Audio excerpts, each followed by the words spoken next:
Hello everyone, welcome back to our series in molecular biology, and in this video we are going to talk about the structure of DNA. So let me give you some highlights of this video. We will talk about the salient features of DNA double helix model, and we will also discuss the different types of DNA. Till now we have been in the process of discovering the genetic material, and we have seen the historical events that have taken place for this, and we talked about the Griffiths experiment, McCloyd's-McCartay's Avery's experiment, Hershey and Chase experiment, Chargas rules. Then we also discussed about nucleic acids, and now finally we are coming to our important topic, that is the structure of DNA, which was discovered by James Watson and Francis Crick. So let me give you an introduction to this. The X-ray crystallography experiments conducted by Maurice Wilkins and Rosalind Franklin revealed that DNA was a long, thin helical molecule with one type of structural feature being repeated every 3.4 nanometers. Based on the information provided by this experiment, James Watson and Francis Crick proposed the double helical model of DNA in 1953. So this was the double helix model of DNA, which was discovered by Watson and Crick. Let us see the salient features of the double helix structure of DNA one by one. First, the DNA consists of two polynucleotide chains. The backbone is constituted by sugar phosphate and the bases project inside. So here you can see that there is a sugar phosphate backbone and the nitrogenous bases project inside. So this is a double helical structure. There are two polynucleotide chains, the chain red and the chain blue, and you can see that the sugar phosphate is forming the backbone, the ribose sugar and the phosphate group, while the nitrogenous bases, that is adenine, guanine, thymine, cytosine, they are present inside the structure.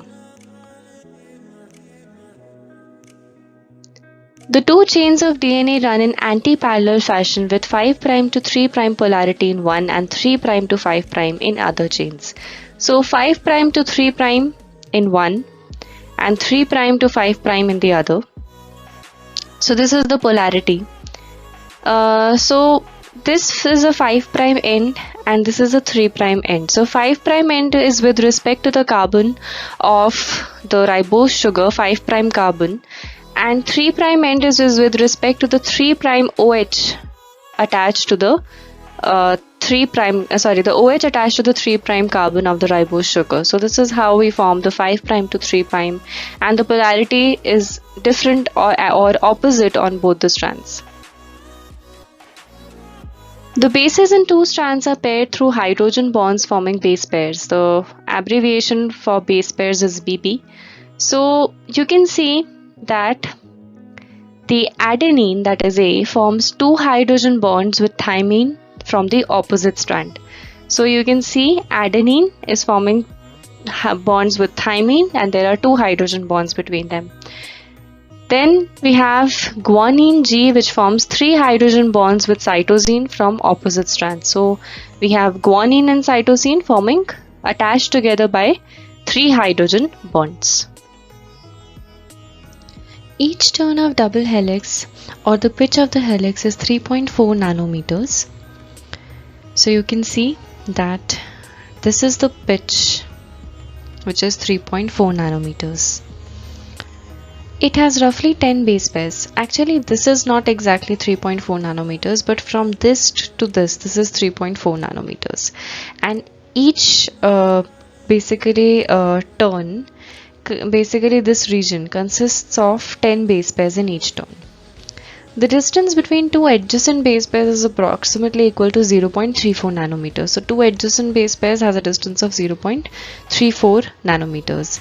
There are two structural attributes more present in DNA, which are termed as major groove and minor groove. We will not go into the details of it, but you should know that there are two things called major groove and minor groove in the structure of DNA.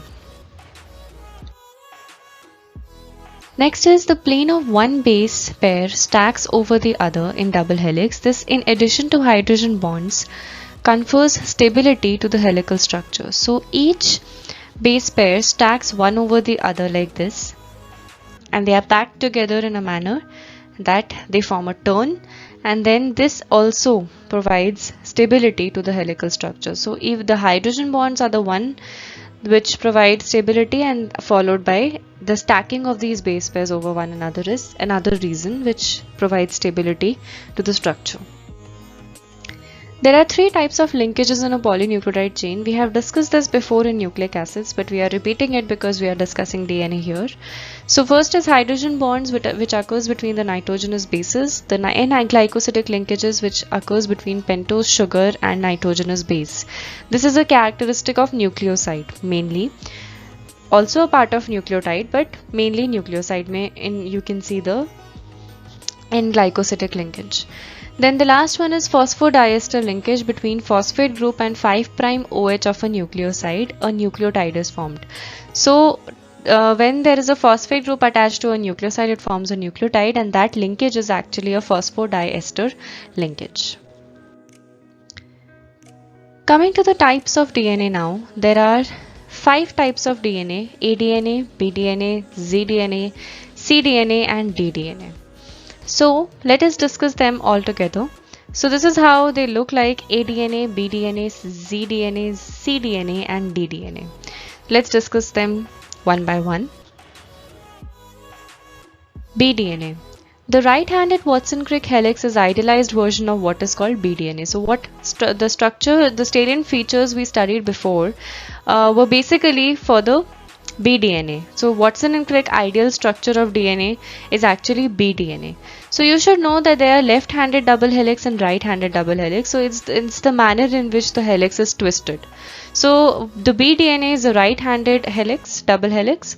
Naturally occurring bDNA double helices are flexible molecules whose exact shapes and dimensions depend on local nucleotide sequences. These are the main form of DNA in cells.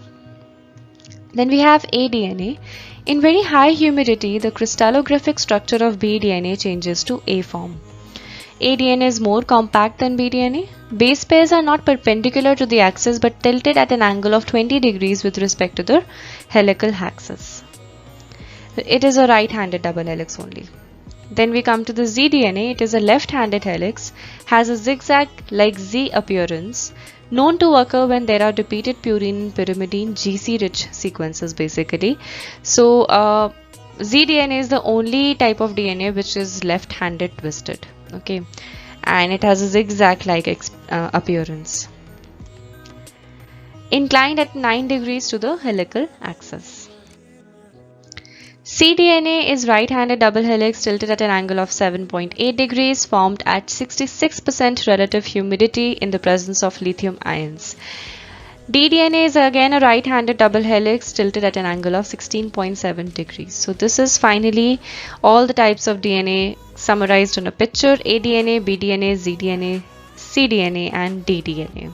So you can see that zDNA is zigzag shaped, bDNA is an idealized DNA structure, aDNA is more compact than bDNA, cDNA has tilted at an angle of 7.8 degrees you can see, and bDNA and ddNA is also a different kind of a structure forming a D shape, So you can see all these types of DNA in a single picture. Let us see the comparison of different forms of DNA.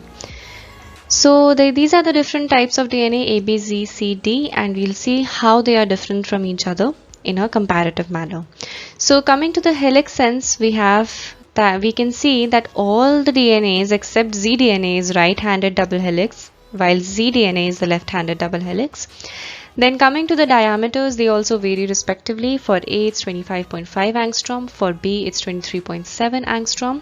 For Z, it's 18.4 angstrom. And for C, it's 19.0 angstrom. Since D is not forming a circular kind of a helix, we cannot mention its diameter because it doesn't make sense. So now coming to the base pairs per turn of the helix, A is a more compact structure than B, so it is known to have 11 base pairs per turn. B is having approximately 10, which is the ideal DNA we study. Z is 12 consisting of 12 base pairs, C consists of approximately 9 base pairs, and D consists of 8 base pairs.